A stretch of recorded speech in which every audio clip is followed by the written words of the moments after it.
In the quiet town of Millbrook, Illinois, the summer of 2012 was meant to be full of bike rides, swimming pools, and sleepovers. But for 14-year-old Malik Turner and his friend Deshaun Miller, both raised in a neighborhood riddled with poverty and fractured families, this summer would end in tragedy and a lifetime behind bars. It began with a robbery gone wrong. On July 17, 2012, 47-year-old Hal Whitman was found dead in his driveway with a single gunshot wound to the chest. Hal, a beloved high school teacher and father of two, had been unloading groceries when he was ambushed. Witnesses heard a scuffle and then the unmistakable crack of a gunshot before the suspects ran off into the alley. Within hours, police arrested Malik and Deshaun. The two boys were accused of trying to rob Hal at gunpoint, panicking, and pulling the trigger. The town was stunned. Could two boys, barely into high school, really be capable of cold-blooded murder? When news of the arrest broke, the local media ran their mugshots, branding them as killers before trial. The question wasn't just whether they were guilty, but how the justice system would respond. The prosecutor, under immense public pressure, made a bold and controversial move. He charged both boys as adults, despite their ages. Suddenly, Malik and Deshaun weren't juveniles anymore. They were defendants in a capital murder case. This decision sparked national debate. Should children be subjected to adult consequences? Was this justice or a miscarriage of it? And more importantly, were these boys truly beyond redemption, or were they simply the latest casualties in a broken system? Malik's mother, Tamara Turner, fought back tears as she told reporters, "My baby made a mistake, but he ain't no monster. He needs help, not a cage." But Hal Whitman's widow, Rachel, saw it differently. They took his life. Why should they get theirs? As the trial approached, the courtroom became a battleground between rehabilitation and retribution. Prosecutors painted the teens as hardened criminals. Defense attorneys emphasized their backgrounds, childhood trauma, fatherless homes, learning disabilities, as reasons for mercy. But one thing was clear. If convicted, Malik and Deshaun would face life in prison without the possibility of parole. Their fates would set a precedent, not just for Illinois, but for how America views justice for its youngest offenders. The courtroom is supposed to be a place where justice is blind, but what happens when the defendant is barely old enough to drive? As prosecutors argue for life sentences, a teenager sits in an oversized suit, his feet barely touching the ground. This isn't fiction. It's the daily reality in courtrooms across the U.S., where children are increasingly being tried as adults for violent crimes, especially murder. Take Jordan Brown, for example. At just 11 years old, he was charged with murdering his father's pregnant fiancée. Police claimed he shot her in the head while she slept, then calmly boarded the school bus. Prosecutors wanted to try him as an adult, arguing the brutality of the crime justified the move. For years, Jordan maintained his innocence, and in 2018, the Pennsylvania Supreme Court overturned his conviction. But not before he spent nearly a decade in custody. The central question in cases like Jordan's is complex. Should a child be judged by adult standards when the consequences are so permanent? How the system decides. In most states, prosecutors can petition the court to transfer a juvenile case to adult court under certain conditions. The severity of the crime, usually murder or attempted murder, the age of the offender, often 14 and up, sometimes younger, the youth's prior criminal history, whether rehabilitation seems possible. Judges must weigh psychological evaluations, family background, and the teen's understanding of right and wrong. But the outcome often hinges on public pressure and media portrayal, two forces that rarely offer grace. In Illinois, 16-year-old Bobby Bostic was sentenced to 241 years for armed robbery and carjacking. No one died. He was a kid who made a terrible decision. But because a gun was involved and because of the tough-on-crime era in the 1990s, he was locked away, effectively sentenced to die in prison. Only decades later, amid shifting tides in juvenile justice, was his case reconsidered. The science the court often ignores. Modern neuroscience tells a different story than traditional sentencing guidelines. Studies show that the prefrontal cortex, the part of the brain responsible for impulse control, empathy, and decision-making doesn't fully develop until a person is in their mid-20s. This means teens are more impulsive, susceptible to peer pressure, emotionally reactive. In other words, their crimes often reflect the immaturity of their brains more than the hardness of their hearts. Yet courtrooms still focus on punishment, not potential for change. The racial divide in sentencing. Data also shows that Black and Latino youths are far more likely to be tried as adults than their white counterparts, even for similar crimes. The disparities are stark and deeply rooted in systemic bias. Some prosecutors argue it's about sending a message, but critics say the message is clear. Justice isn't always equal.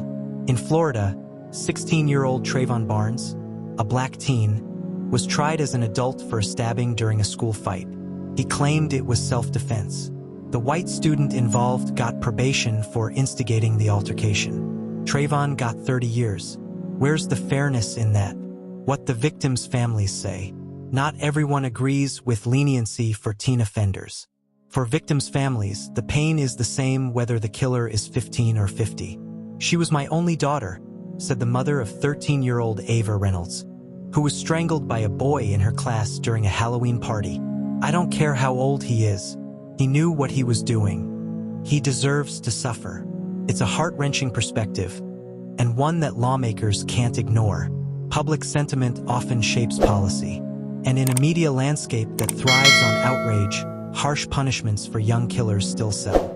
Don't forget to like, comment, and subscribe. Hit the notification bell.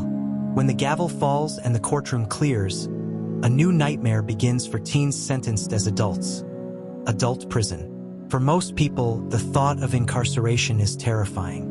But for teens, some as young as 13, being locked up with hardened criminals is a crash course in violence, fear, and survival. The justice system claims it holds young offenders accountable.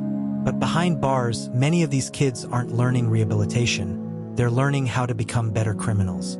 Thrown to the wolves.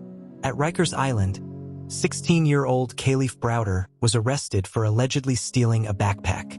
He spent 3 years in jail without ever being convicted, 2 of them in solitary confinement. Though his case wasn't a murder trial, Khalif's story became a symbol of how badly the system fails youth, especially Black youth, tried as adults. Khalif was eventually released, but the trauma followed him. He committed suicide at 22. His case drew national outrage, prompting changes in how New York handles juvenile incarceration. But across the U.S., countless other teens remain unseen behind razor-wire fences. Inside the cell, what it's like. Imagine being 15 years old in a cell next to a 40-year-old gang enforcer or murderer. That's the reality for many teens sentenced as adults.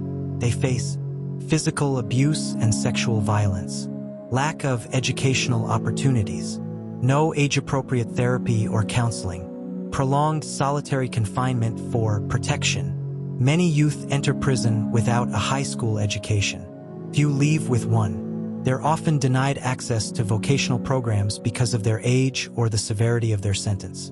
Worse still, the trauma of incarceration often worsens mental health. Studies show that youth in adult facilities are 36 times more likely to commit suicide than those in juvenile centers. The adultification of children. Why do we keep sending children into this system? Experts point to a concept known as adultification bias, where Black and Latino youth in particular are viewed as older and more threatening than they really are. This bias leads to harsher charges, tougher sentencing, and less empathy from judges, jurors, and even the media. When a white 15-year-old is arrested for murder, headlines often read, "Troubled teen commits tragic mistake." But when it's a Black 15-year-old, the headline becomes, "Teen thug charged in brutal slaying." Language matters. So does perception. And too often, perception decides punishment. Glitches in the system. In Michigan, 14-year-old Nathaniel Abraham was charged with murder in 1997. He was tried as an adult, despite the fact that he was diagnosed with multiple developmental disorders. He was eventually convicted and served time in juvenile detention until age 21. But once released, Nathaniel struggled to reintegrate and was arrested again for theft. Did the system help him? or simply delay the inevitable. Some argue that if he'd received trauma-informed care, consistent therapy, and educational support from the start, the second arrest may have never happened. Who gets a second chance? There are exceptions, rare stories of teens who turned their lives around. Mitchell Johnson, one of the shooters in the 1998 Jonesboro school massacre, was released at age 21. His story, however, wasn't one of redemption. He was later arrested multiple times for drug and weapon charges. Meanwhile, Cyntoia Brown, sentenced to life at 16, became a national figure after celebrities like Kim Kardashian and Rihanna advocated for her release.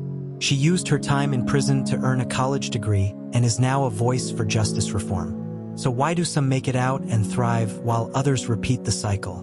The answer often depends on access to support, mental health care, education, and opportunity, things not typically found inside a prison cell. As the gavel echoes and prison doors slam shut, one question lingers in the public mind. Should kids ever be tried as adults? For decades, the answer from lawmakers, prosecutors, and the public leaned toward yes. The rise in youth crime during the 1990s sparked fear-driven policies, and many states passed laws that made it easier to try juveniles as adults, especially in cases of murder. But now, with new scientific research and a changing social climate, that answer is under serious scrutiny. The tide is turning. In recent years, several states have rolled back their laws to raise the minimum age for adult prosecution, citing neurological studies that prove adolescents simply don't have the same impulse control or decision-making capacity as adults. Research from Harvard and the American Psychological Association confirms the adolescent brain is not fully developed until age 25. Teens are more likely to respond to rehabilitation than punishment. Harsh sentencing has not significantly reduced youth crime. States like California, Illinois, and Oregon have passed reforms to keep teens out of adult court unless absolutely necessary. Meanwhile, the Supreme Court has ruled that mandatory life without parole for juveniles is unconstitutional in most cases. But despite progress, there's still a long way to go. The political divide. The topic remains highly controversial. Reform advocates argue that justice should account for age, background, trauma, and potential for change. They believe in restorative justice, a model that emphasizes healing and rehabilitation. Tough-on-crime supporters argue that some crimes are so heinous, the age of the perpetrator doesn't matter. To them, a killer is a killer, no matter how young. Politicians often exploit this tension. In election years, headlines about violent teen crimes are used to push for stricter penalties. Victims' families are paraded in front of cameras, and fear becomes law. What the public thinks. According to a recent Pew Research poll, 62% of Americans believe that minors who commit murder should face adult sentences. But 68% also believe that rehabilitation should be prioritized over punishment for teens. The contradiction highlights the emotional tug-of-war between justice and compassion. One mother whose son was killed by a 14-year-old put it this way: "He took my son's life. I want him punished, but I don't want another mother to bury her child in prison either." Voices from the inside. Former juvenile offenders who've been given second chances are among the loudest advocates for change. Cyntoia Brown, who was granted clemency after 15 years, now works with youth advocacy groups. Xavier McElrath-Bay, who committed a gang-related murder at 13, now speaks across the U.S. about the need to abolish adult prosecution for minors. They aren't excusing their actions. They're proof that change is possible, and that society has something to gain when it chooses restoration over revenge. Where do we go from here? The future of youth justice hinges on one critical shift: rethinking what justice really means. Do we want a system that punishes kids to the fullest extent possible, or one that holds them accountable while still giving them a path forward? As states begin to invest in community-based interventions, trauma-informed care, and age-appropriate sentencing, there's hope that fewer children will be funneled into adult prisons, and more will be given the tools to break the cycle. Because justice doesn't have to mean destruction. Sometimes the most powerful sentence isn't life behind bars. It's a second chance to live a better one. Don't forget to like, comment, and subscribe. Hit the notification bell for more true crime story.